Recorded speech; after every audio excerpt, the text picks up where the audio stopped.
Hi, everybody. I'm John Self, and welcome to Office Hours. It's our weekly flagship group coaching session. We're delighted to have you with us today.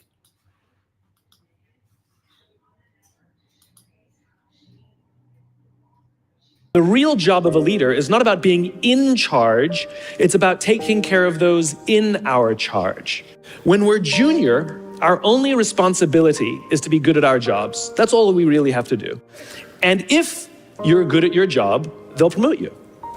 And at some point, you'll get promoted to a position where we're now responsible for the people who do the job we used to do, but nobody shows us how to do that. We have to go through this transition of being responsible for the job and then turning into somebody who's now responsible for the people who are responsible for the job.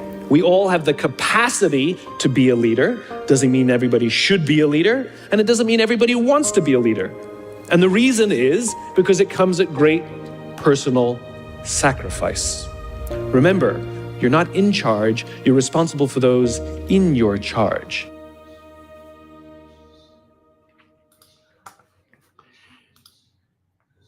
Hello, everybody. Welcome to our learn office hours. It's Wednesday. Gosh, I'm a little confused today. It's Wednesday. We're delighted to have you with us. This is our flagship group coaching session, and it's available to everyone right now. But as we're really promoting our subscription membership program, this is a way to get access to really, I'm sorry to be shameful in the commerce department here, but what we feel is outstanding information and insight to help you advance your career at a price that is affordable, that you can, when you lose your job, you worry about the money. Well, we do too. We worry about who you are, where you want to go, and we'll help you get there. If you're a senior executive, we have a done for you package. But if you're someone else who's not at that level, then please understand we'll try to tailor a package to help you. It is much more difficult to find a job than at any time in recent history. We are in the midst of a white-collar recession. That means there are more people with the executive and the management level who can't find jobs. There are more people looking for jobs than there are jobs.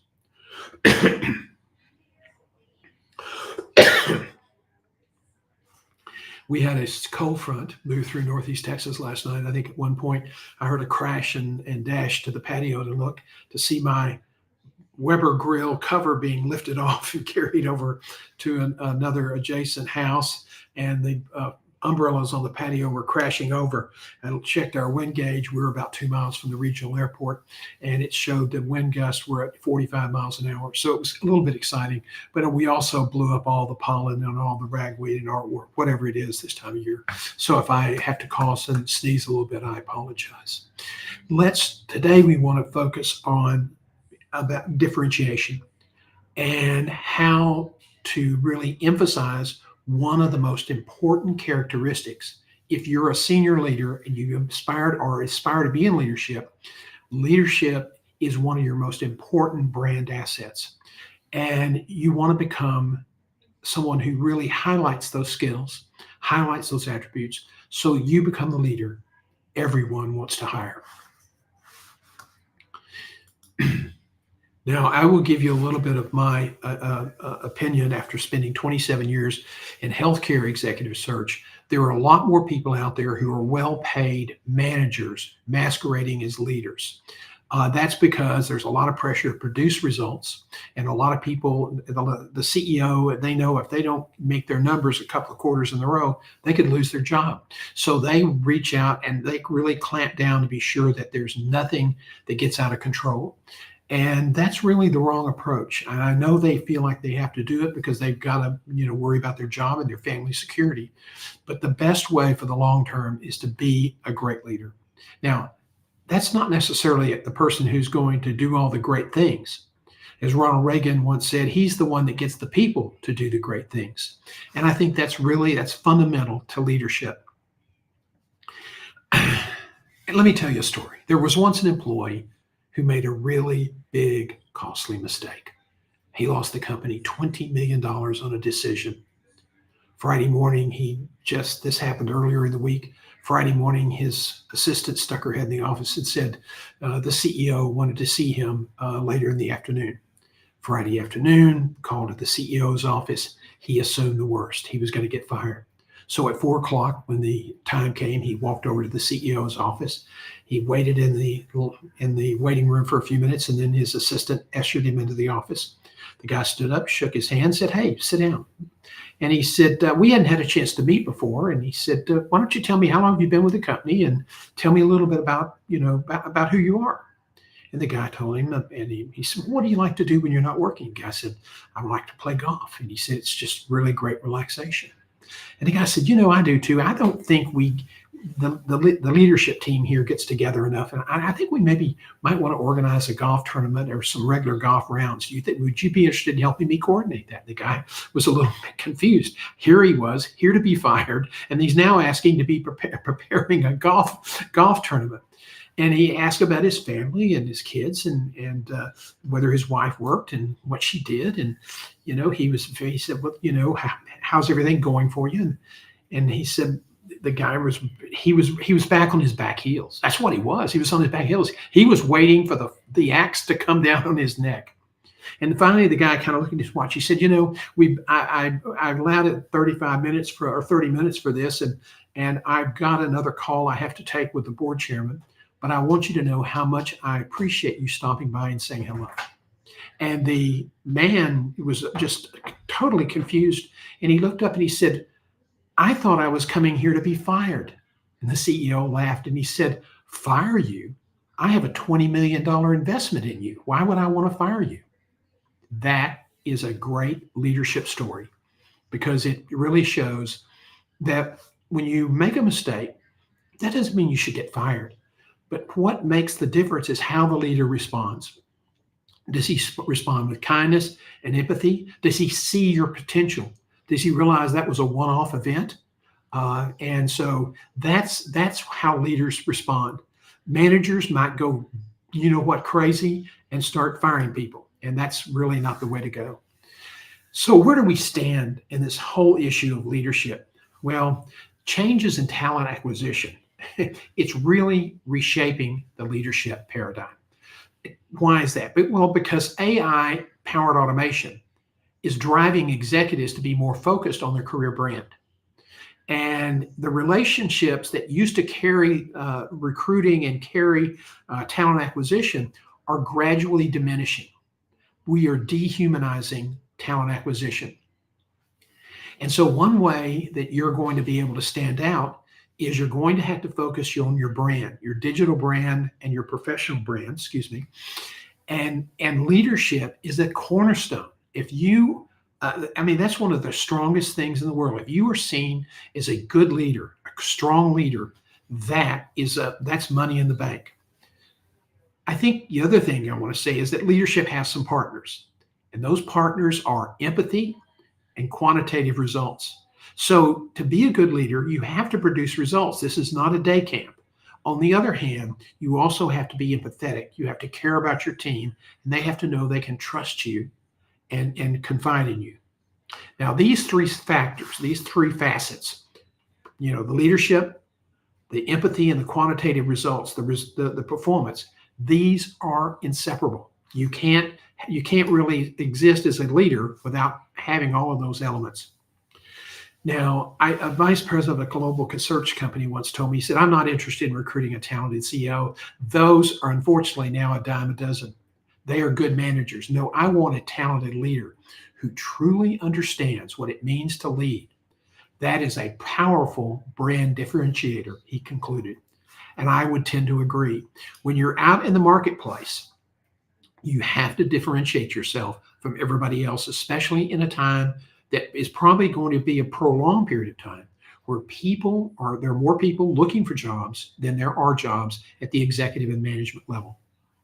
I think one of probably the single most significant challenges facing businesses today is that most people in leadership positions, from I think little small companies to large public corporations, are really nothing more than glorified, well-paid managers. They're constantly worried about managing things, controlling things, so that they look good. They're not embarrassed with the board. They manage situations. They keep the lid on things so that everything goes well, and they don't want to have to deal in controversy. I saw that throughout healthcare the entire 40 years I was there. It is, for every one great leader you run into, there are probably 29 guys that are just well-paid managers. Now, with a tight executive and management job market, you must differentiate yourself from your competitors in order for you to achieve your goals. You can't be like everyone else. That if you're in the middle of the pack and you sound like everybody else, you look like everybody else, you dress like everybody else, that's not differentiation. Because when you do those things, you're probably performing like everybody else. If you want to succeed today, you have to stand out, and you have to stand out in a positive way. And it is performance. It is how you treat people. It is your reputation. It is so many different things, but you can't just go to work every day and say, and just do your job and expect these things to happen for you to be differentiated in a positive way. Why is that? Because it is a totally different game now, with automation making a lot of the decisions on who's going to advance and who's going to go to the curb. And that sounds terrible, but it has truly become a very brutal zero-sum game. Now, you want to stand out, but you do not want to be this guy, Steve Martin's wild and crazy guy. You don't want to, that's not a good look either. So what you want to do is you've got to decide, what do you want to be? You know, how do you want to come across? You must align your approach with the performance expectations of the board or your boss.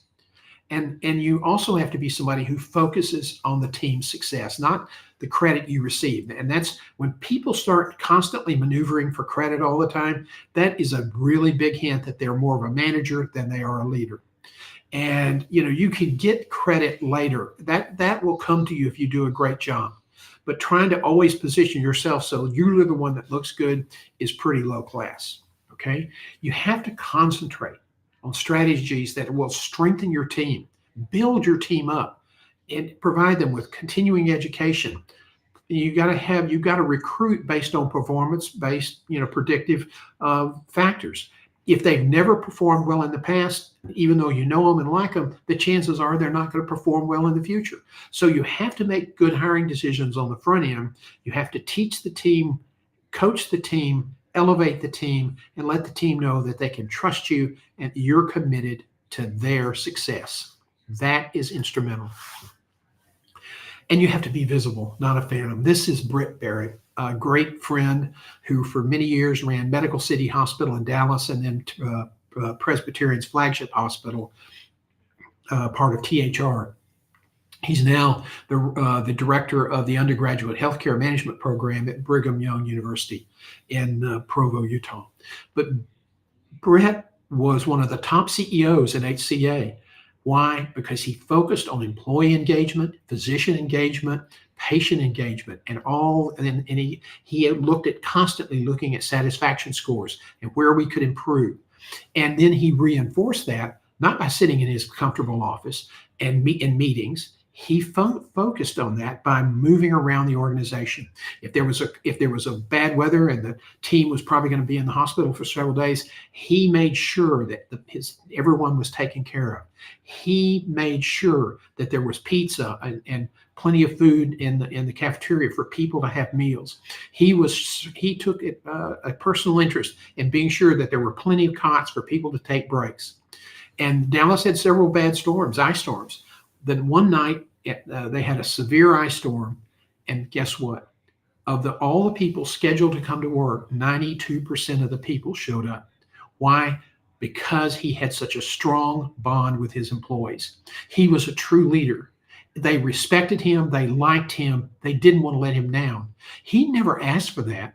All he did was give of himself to those employees, and they got it. They understood it. And he was a terrific, terrific leader. And I think this is somebody that you can take sort of a picture, a page from their playbook. You want to focus on your people, not yourself. You want to focus on your people. There's a story that Simon Sinek tells about a guy who was visiting with a Marine Corps group, and they'd been out in the field all day, and the guy was taking some pictures and writing a story, and they were in the mess hall. And all the officers were standing back at the edge, and the guy said, "Oh man, we better get in line or we may not get anything to eat." And the commander turned around and said, "We eat last. Our enlisted personnel and our junior officers, they always eat first. If there's anything left, then we'll eat.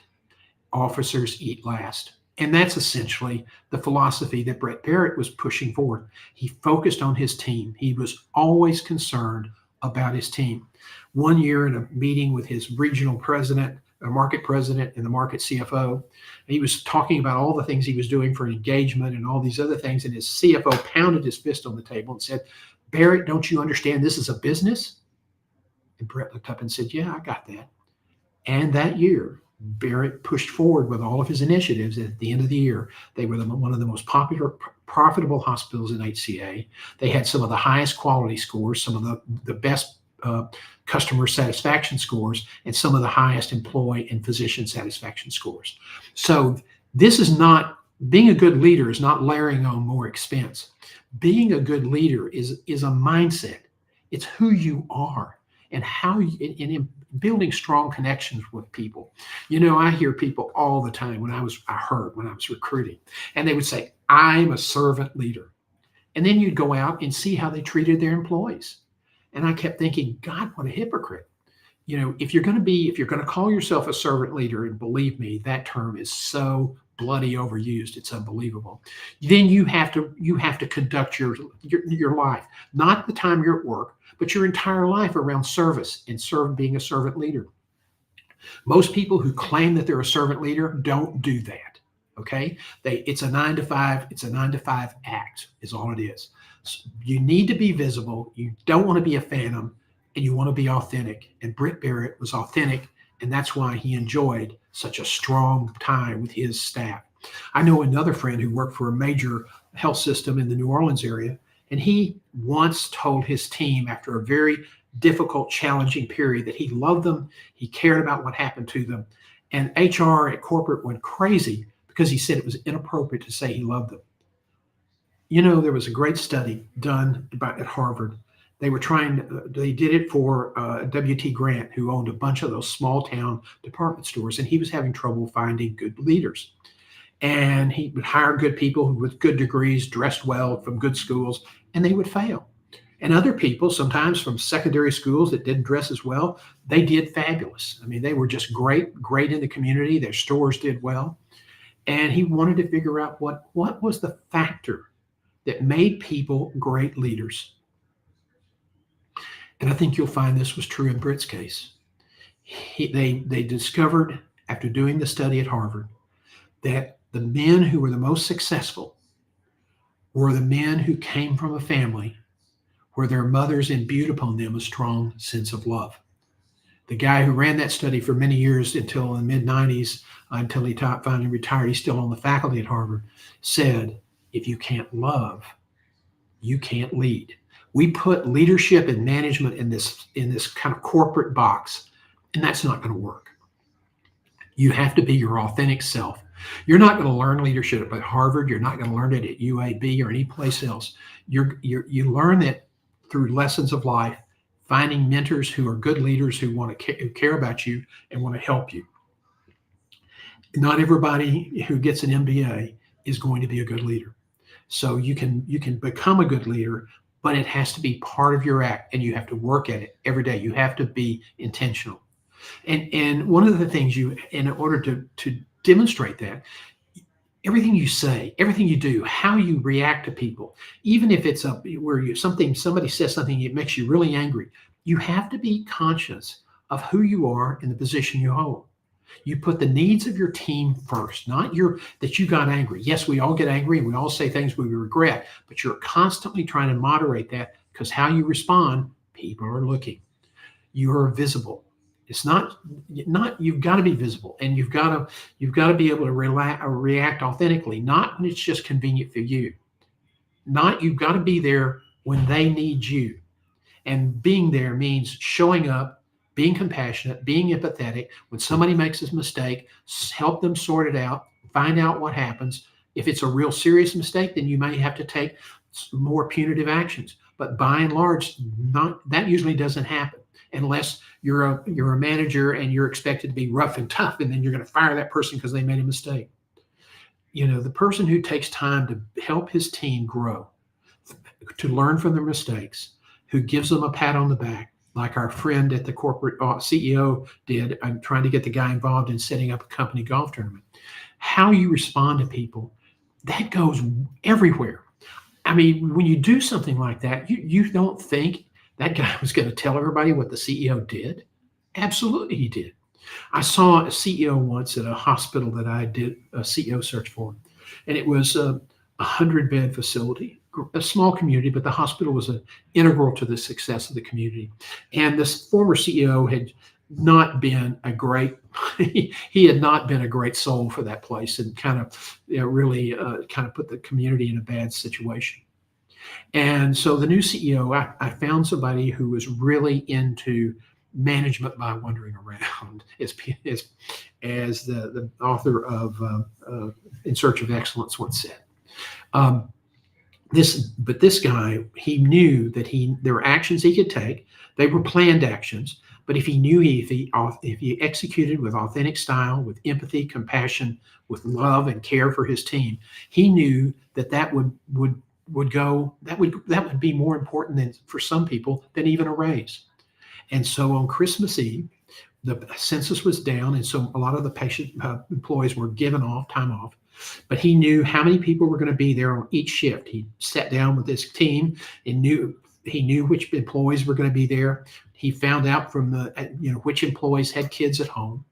And so his wife, who loved to baked little packages of cookies and treats. And on Christmas, during the morning, Christmas Eve morning, I think it was a Friday, he made rounds in the hospital with a cart, some juice, some coffee, some other things. And, he said, in England, we have a thing called the tea time.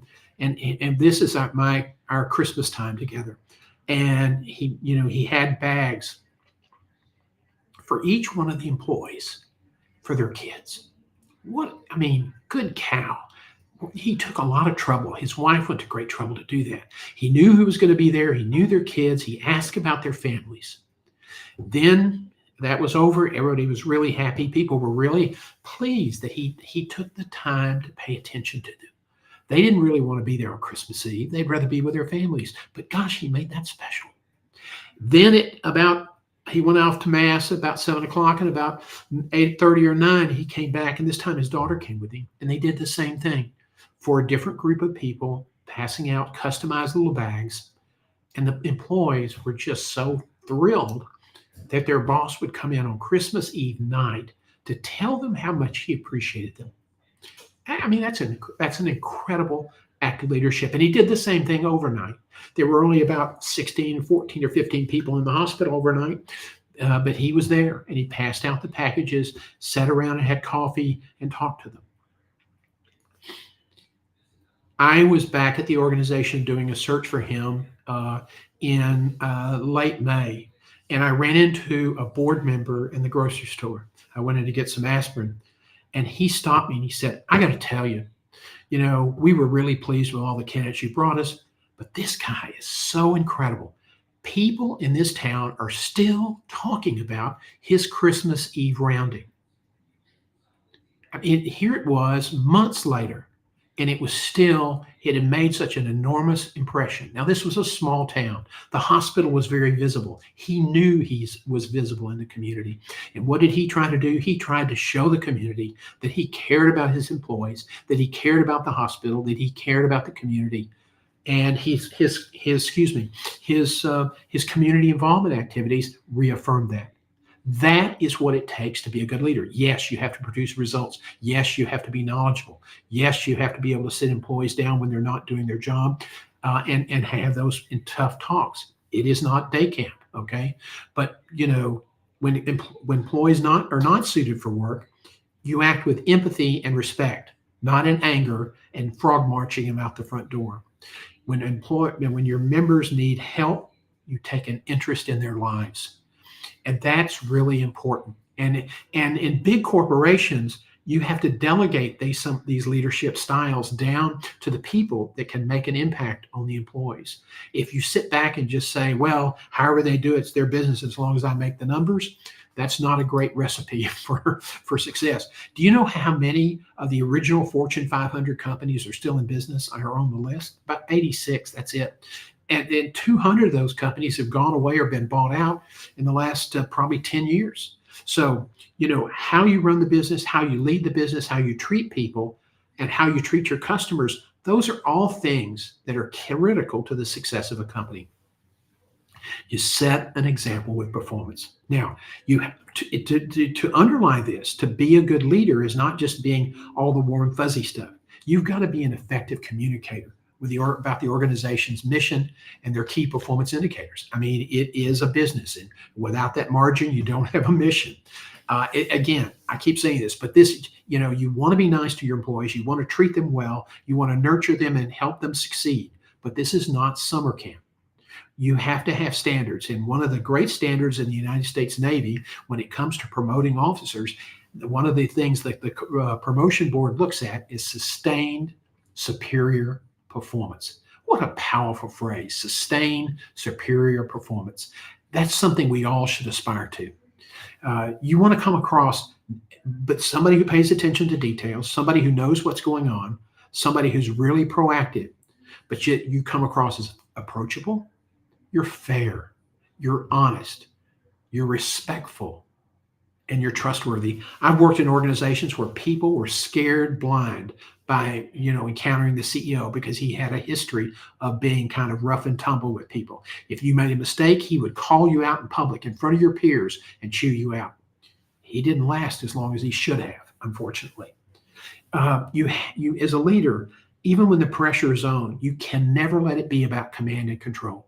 You always have to keep moving the employees forward. You can't be a really tough guy one day, and when good news comes the next, then turn around and be somebody totally different. They do not do well when they're whipsawed.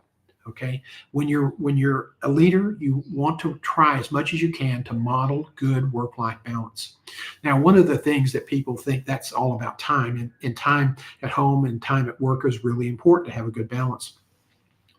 One of the people that a good friend, I won't call out her name, is a retired digital advertising genius. And she worked on a campaign that I was involved with at East Texas Medical Center in their regional EMS system. And she wrote a book. And in her book, she defined work-life balance as if you're not happy at home, it's really tough to be happy at work. But if you're not happy at work, it's certainly going to affect your home life. And sometimes your home life is going to need to take priority. And sometimes the work, because of crisis or demand, you have to give more time there.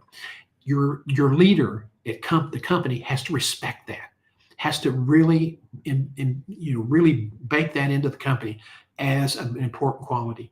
And when that happens and the company cares about the employee, then the family is going to be more appreciative as long as there's some reasonable balance and that we don't take things for granted. One of the things you also see, and it's very, very common, especially in younger managers who want to be CEO of a small hospital or a small business, they play games. And they think that because they can manipulate people, if they manipulate people, that gives them power. And power is what this is all about. I'm going to tell you something. Power is not what it's all about. What it's all about is success. It's all about the success of your team, the success of your business. You don't have to have a sledgehammer to get those, to really maximize those qualities in people and their performance. What you have to do is be a leader. So now let's talk about building a leadership brand. We're at the half hour here, and let's just take a break and say I'm John Self.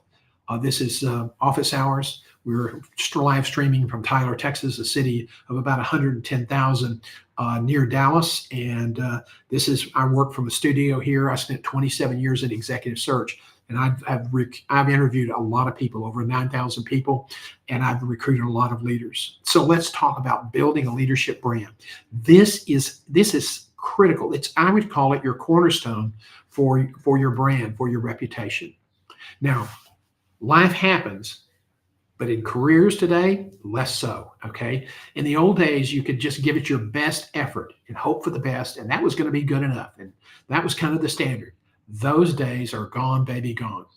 Gone are the days when we hope for the best and everything would work out.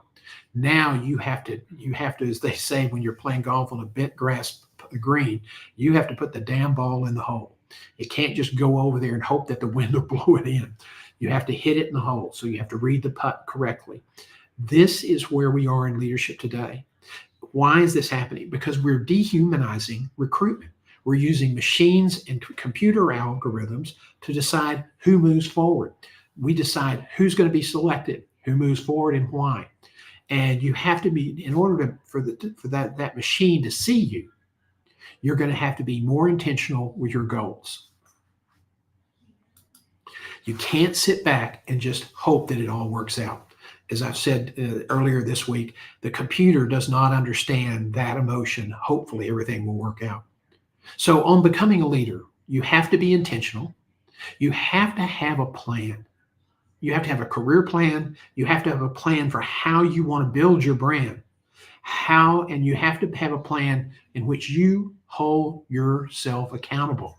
You can't build the kind of brand that's going to position you to go wherever you want to go unless you have a plan that holds yourself accountable. Otherwise, you're just kind of going in and hoping for the best. Hoping for the best is a terrible leadership strategy today. And I will tell you without any equivocation, any doubt in my mind, you will not achieve those things that you do not hold yourself accountable for. You can't just go in there and work hard and think that best effort will carry you to the next rung on the ladder. No, you have to deliver results. You have to take care of your people. You have to take good care of your customers. You have to inspire people. And if you have unhappy employees because you're beating them up to get the results you want, they're not going to treat each other well. They're not going to treat the doctors well if you're in a hospital, and they're not going to treat the customers well. And when you're not treating customers well now, especially with the Medicare program, you lose revenue. And so these things are really, really important. You have to hold yourself accountable in your own career life as well as your performance in the organization. So what's a foundational element for that? Well, it's your mission, your vision, and the values you're going to have to get where you want to go. So you really need to stop as you start thinking about, I want to move up in leadership. Okay, what do you want to accomplish? Well, I think I'd like to be a CEO. Great, put together a plan. Well, it's going to change. Yes, everything changes in life. Everything's going to change. A lot of things are going to change in your career. Jobs are going to disappear. New jobs are going to come into the ring. So you have to be flexible. And if you don't want to do a plan because it's going to change, that's an indication that you're not going to want to be flexible. So you have to decide what you want to accomplish. And then how do you want other people to see you? That's really important because that establishes your reputational issues.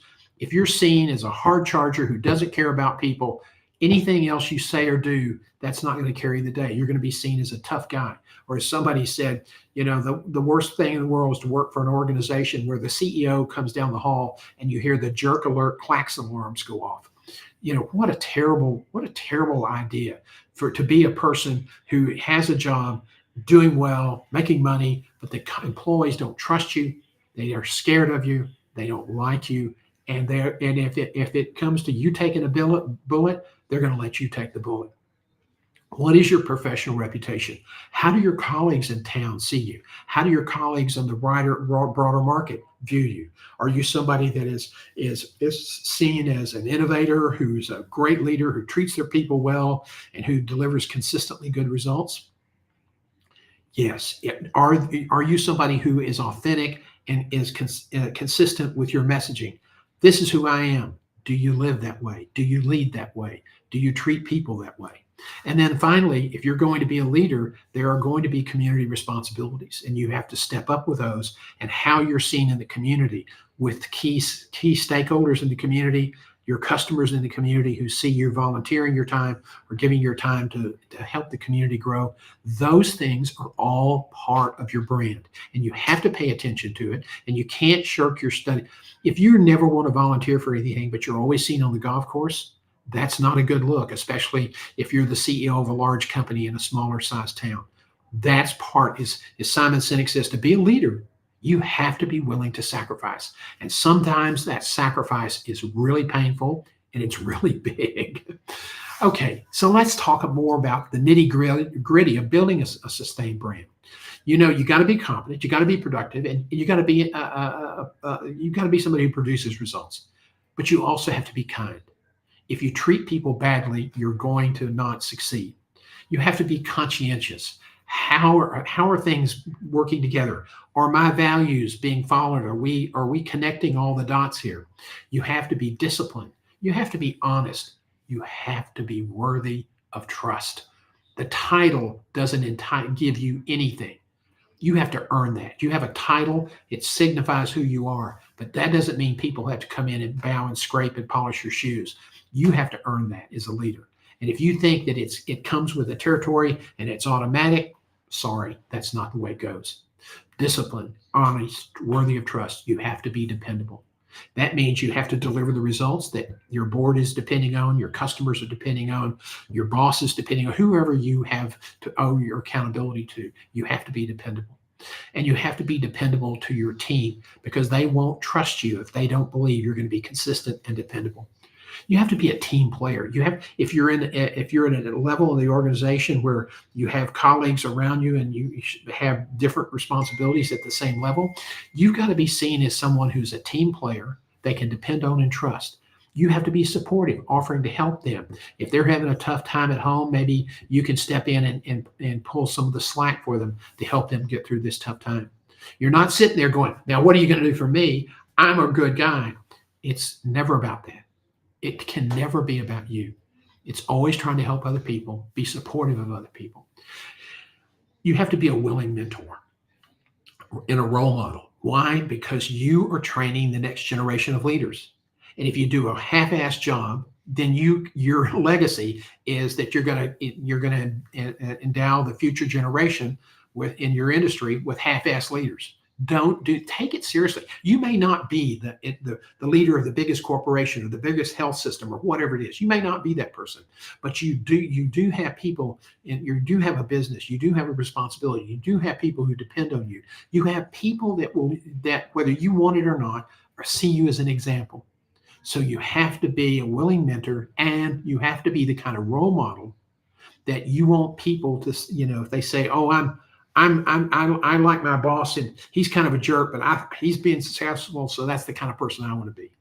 One of the problems in medical schools sometimes is, the residents are trained by doctors who are probably sometimes dysfunctional. And so that dysfunctional behavior just has rolled over and rolled over and rolled over generation after generation. It's less of a problem today because a lot of the health systems and the medical school executive teams have said enough is enough. That's not the best way to treat people. But for years, that just happened. And it was all function of how people were treated. And they just turned around as when they became the trainers, that's the way they trained.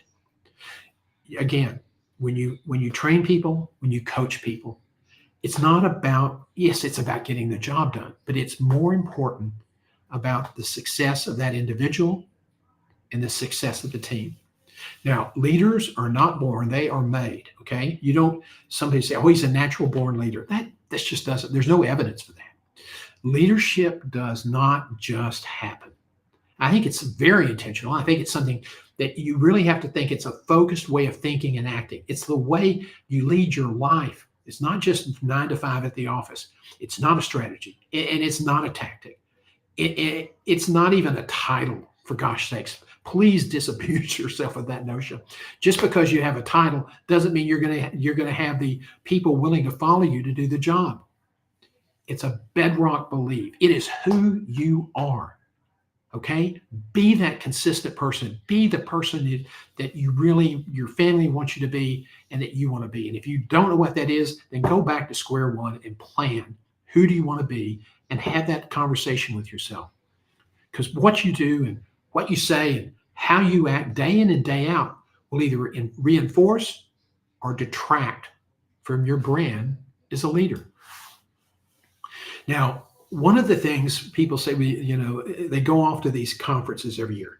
And, the higher up in the organization goes, the more conferences you get a chance to go to, the nicer places they are, et cetera. And let me tell you something, that's nice. But let me tell you something else.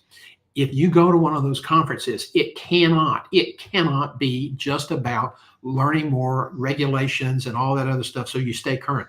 Being current as a leader is important. Being up to date on all the changes in the industry is important.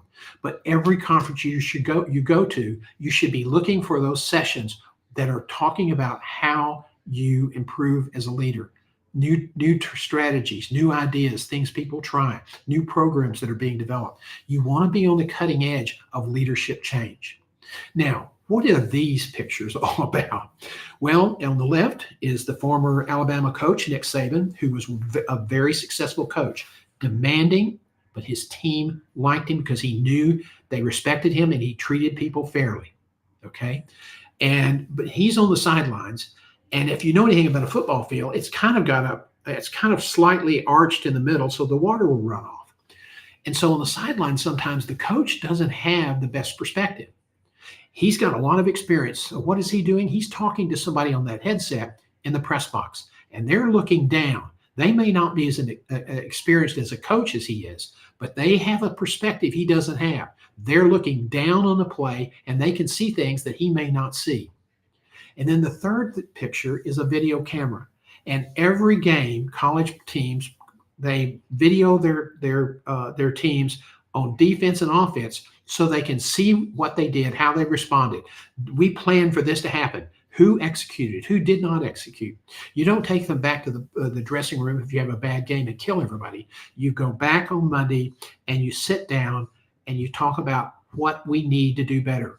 We failed at this. We talked about this, yet you didn't do this right. Did we not make it clear? Do you need some help? Is this not something you can do? Do we need to change our blocking scheme or our rushing scheme? This is how true leaders work. Yeah, there's always going to be some butt chewing in a college training room, but in a locker room.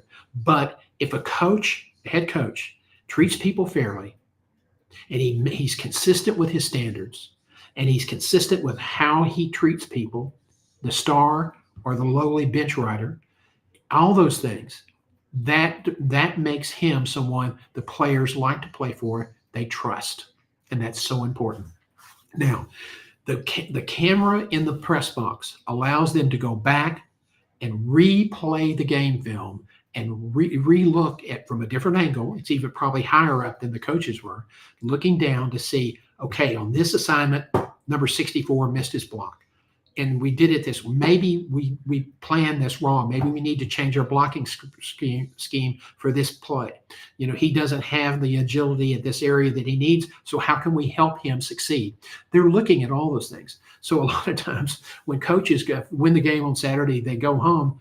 A lot of times they go right back to the office and they start watching film because they've got to get ready for the team to be there on Monday so they can start practicing for the next game. You have teams of people looking at the game film for the opponent, and you're looking and grading your team's performance of the game just completed.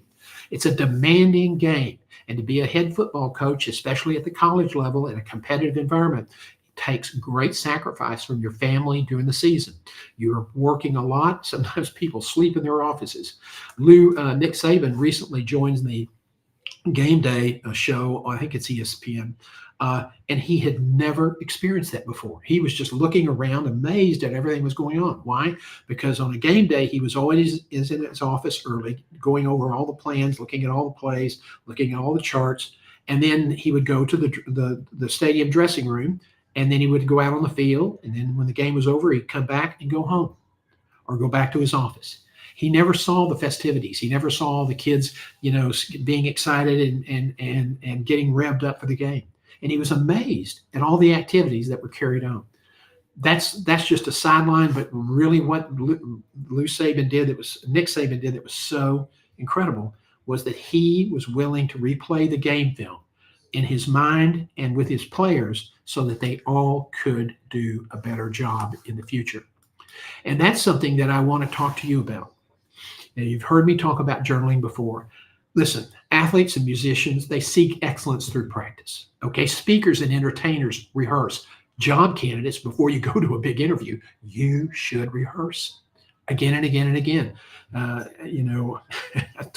guy once told me, he said, in high school, he said, I played for a small school. And he said, we just were having a terrible practice and we were just dead tired and it was hot. We were just, really trying to drink a lot of water and stay upright. And finally, when we blew a play again, we were always messing up some different facet of the play. And the coach said, fellas, let's come together now because we're going to keep running this play. Did we get it right? Well, what do executives do? Executives don't practice executives. It's hard to be practicing to be an executive. So what do you do? It's called reflective thinking. Just like Nick Saban, just like all these coaches all over America on the day after the game, they're replaying the game film of a day, an event, a conflict, a meeting, a debate, a board session. And a good executive keeps a journal and takes some time when he's by himself when nobody's bothering, to go through, and it's a discipline, and it's tough because you want to tell yourself you did a good job, or you couldn't have avoided that mistake. And that's not what a good leader does. So please don't do that. Sit there and be critical and play the game film back. Did I have the right people at the table? Did I communicate effectively? Was I irritated because people were late to the meeting? What could I do differently? One person told me, he said, I always had my journal with me, and I made notes. And on average, 5 or 7% of the people who were supposed to attend the meeting didn't show up on time. They would be 10 or 15 minutes late. And so what I did, I said, in the future, if you're not there, we're going to lock the door and you will not be admitted. And if you have a key role to play, your voice will not be heard. And people thought that what they had to do was more important. And generally, sometimes it was.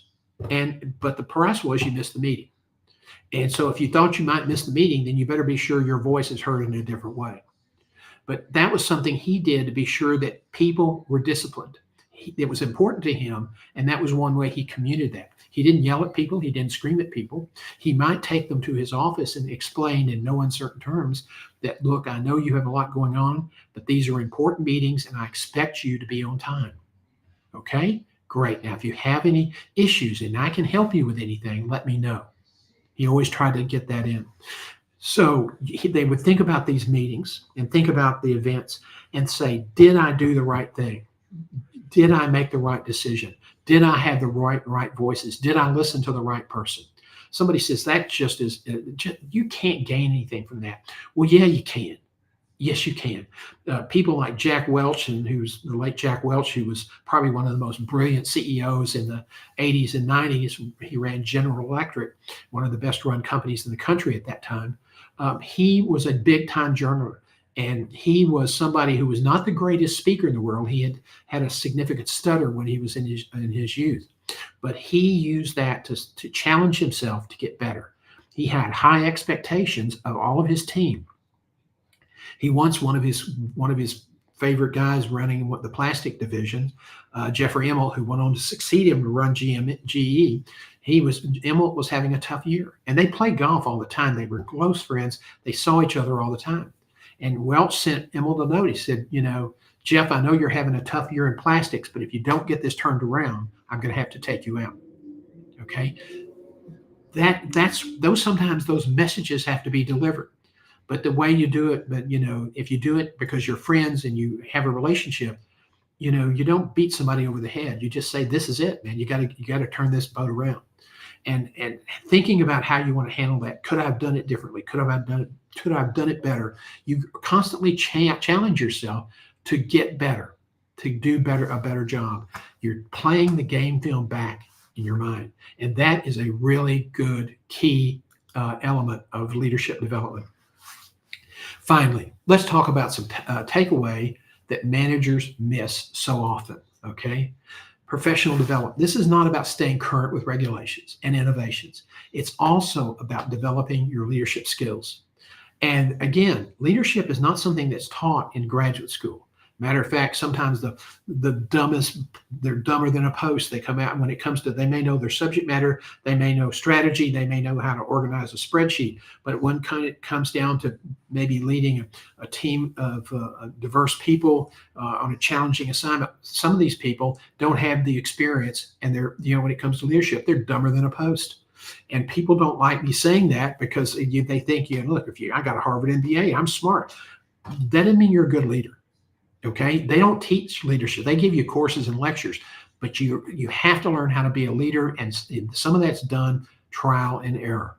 Okay, and you're never going to be a great leader unless you're constantly pushing yourself to get better, challenging yourself on the way you do things, and you're constantly reading and attending seminars, listening to podcasts, etc. So how can you make your leadership better? And that's a really important thing that you must do as a leader. Now, as we wrap up today, or as a friend of mine, Sean Cannell, says at his YouTube channel, as I get ready to land this airplane, I want to tell you about a couple of things that are going on. Tomorrow night, We'll be on TikTok Live with your career questions at 7 p.m. Central Time, Thursday night. If you're not a member of TikTok, it's an interesting place to be.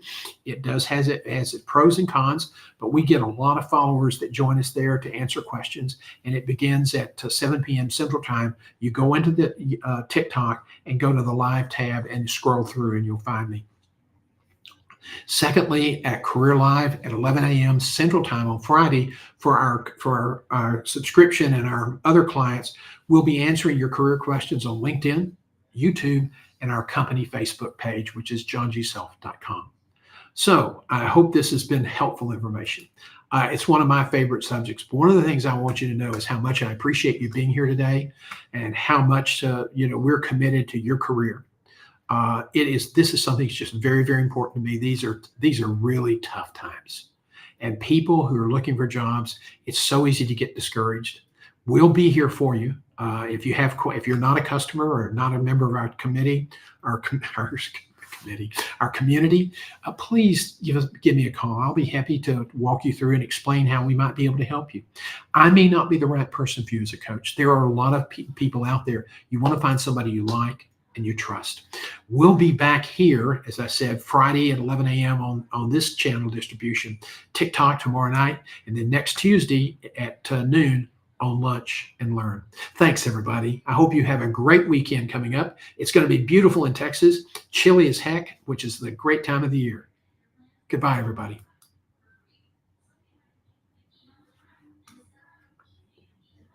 So why is it that when somebody has performance problems at work, why is it that our instinct is to say, you're out?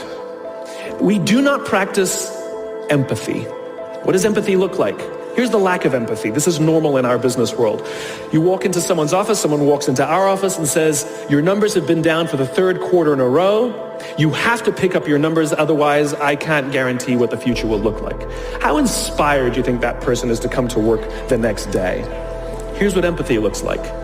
You walk into someone's office, someone walks into your office and says, your numbers are down for the third quarter in a row. Are you okay? I'm worried about you. What's going on? We all have performance issues. Maybe someone's kid is sick. Maybe they're having problems in their marriage. Maybe one of their parents is dying. We don't know what's going on in their lives. And of course it will affect performance at work. Empathy is being concerned about the human being, not just their output.